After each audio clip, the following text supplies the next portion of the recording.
kita membicarakan pula berkenaan tentang keutamaan azan. Sabda Nabi Muhammad sallallahu alaihi wasallam, "Iza sami'tumun nida faqulu mithla ma yaqulul muadzin." Apabila kamu semua mendengar suara azan, maka ucapkanlah seperti mana yang diucapkan oleh muadzin itu sendiri.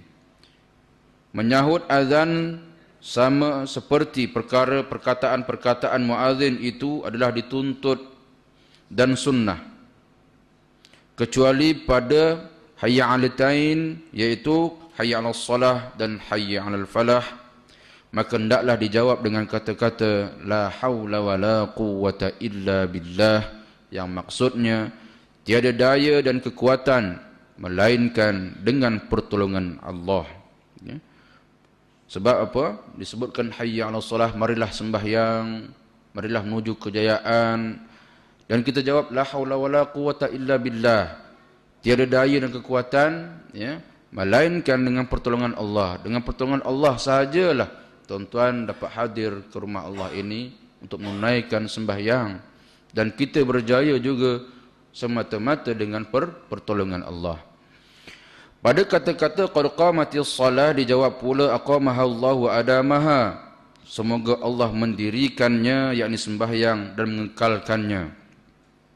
Dan pada kata-kata as-salatu khairum minan naum dijawab dengan sadaqta wa bararta, engkau telah berkata benar dan berbakti.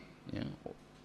Muazzin menyebut hayya 'alas salah, as-salatu khairum minan naum.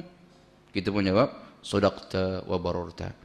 Ya, sembahyang itu lebih baik daripada tidur. Kita pun mengakui betul, ya. Dan ketika itu jugalah syaitan membisikkan kepada kita, an-naum khairum minas salah.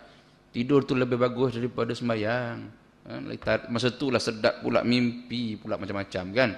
Kita pun tariklah selimut kita.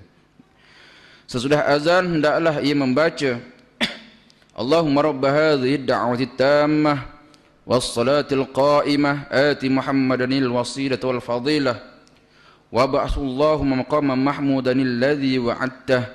Ya.